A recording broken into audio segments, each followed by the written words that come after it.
Bonjour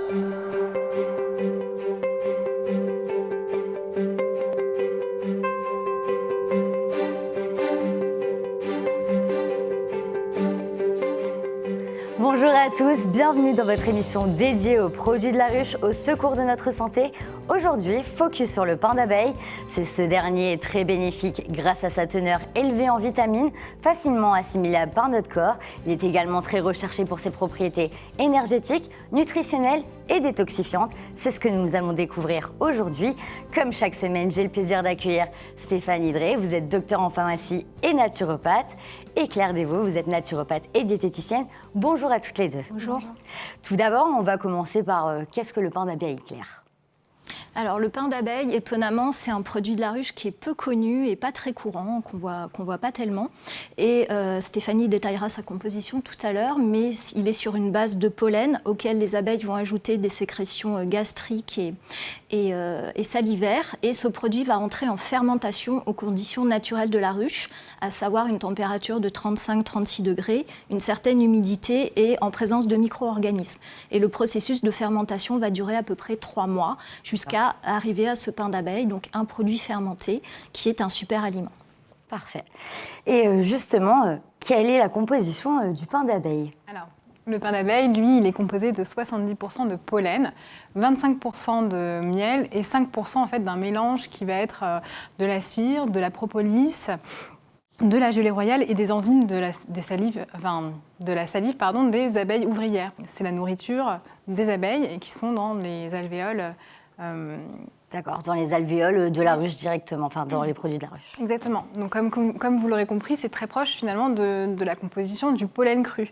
D'accord. Mais en fait, grâce au processus de fermentation naturelle, il va permettre en fait d'avoir des bonnes bactéries. Ça s'appelle les bactéries lactiques. Elles vont être très intéressantes pour notre organisme et notamment pour notre microbiote intestinal. Cette fermentation, elle va lui conférer une valeur nutritive 2 à 3 fois supérieure à celle du pollen cru et elle va rendre en fait les protéines et les sucres beaucoup plus digestes du pain d'abeille.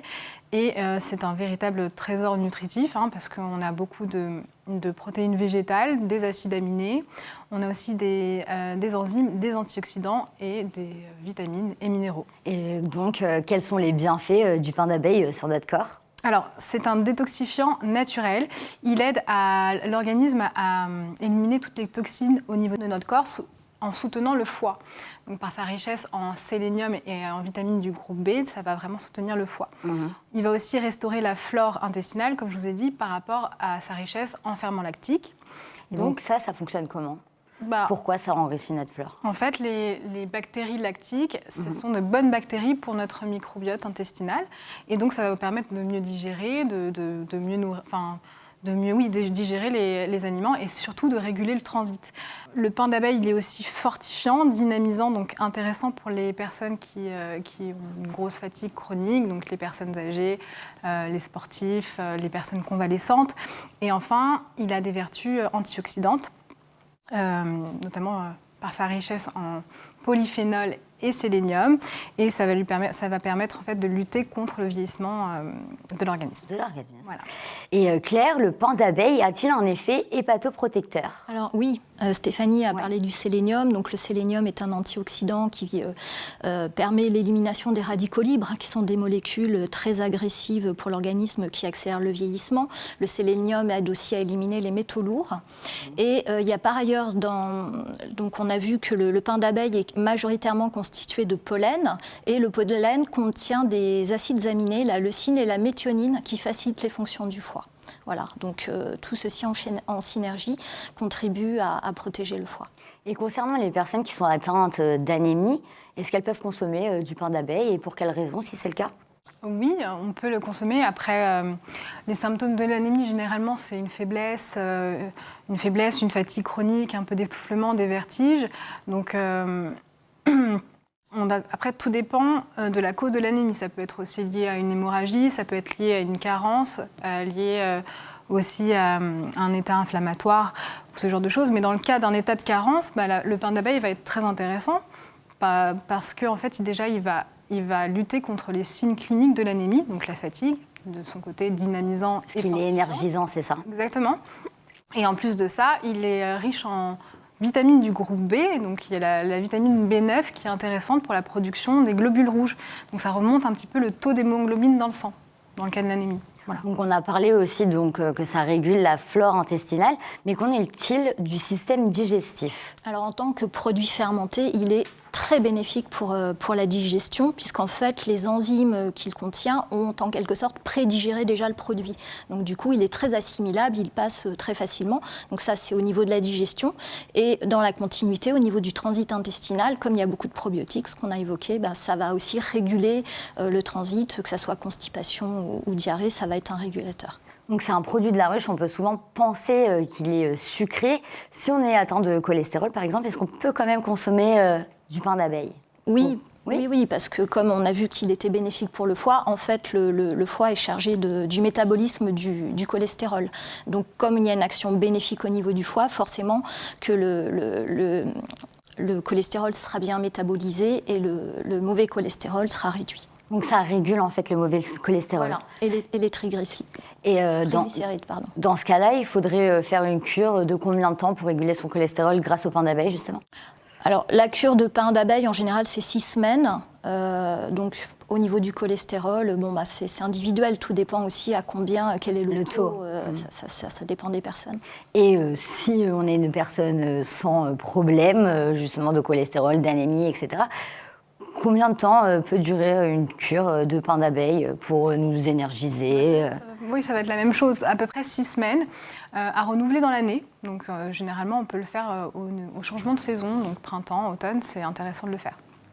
Et est-ce qu'il y a des contre-indications au pain d'abeille ou éventuellement aux produits de la ruche en général? Alors, il y a très peu de contre-indications pour les produits de la ruche et notamment pour le pain d'abeille. Après, sauf si vraiment la personne elle a un terrain très très allergique avec beaucoup d'allergies alimentaires, beaucoup d'allergies médicamenteuses ou des asthmes allergiques très fort. sévères. Voilà.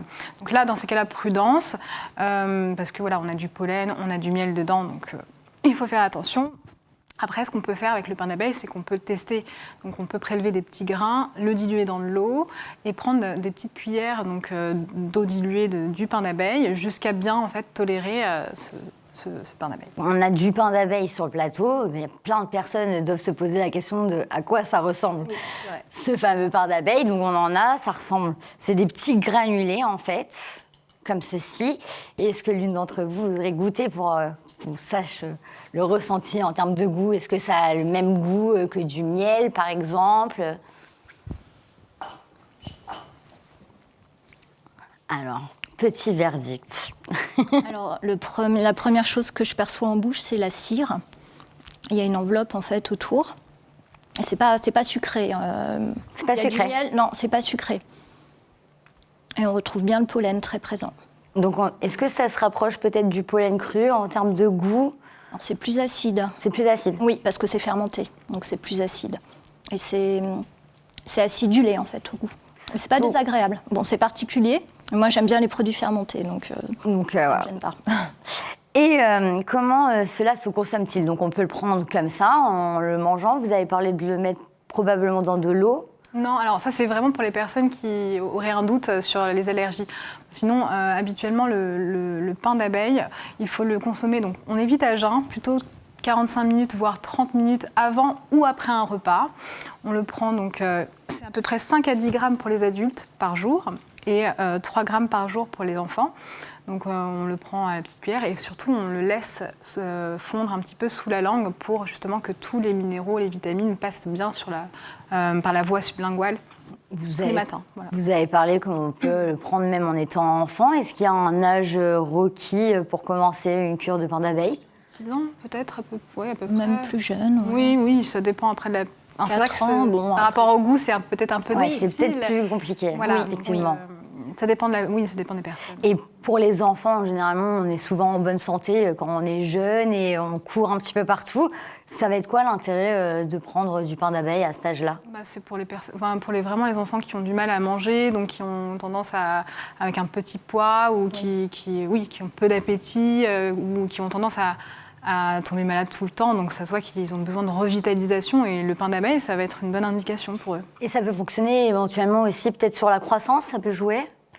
Non? Oui, Oui, bien avec, sûr. comme c'est très riche en protéines. Oui. qu'il y a- Puis les adolescents, ils peuvent être souvent fatigués. Le fait qu'ils grandissent vite, ça peut les aider probablement pour ça également. Aussi, oui.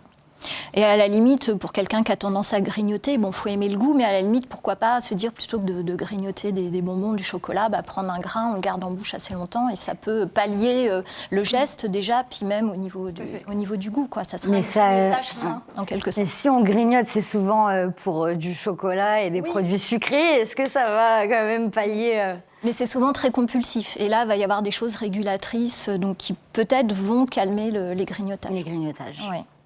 Merci à vous deux pour toutes ces recommandations, comme d'habitude. Vous connaissez maintenant les vertus du pain d'abeille sur l'organisme.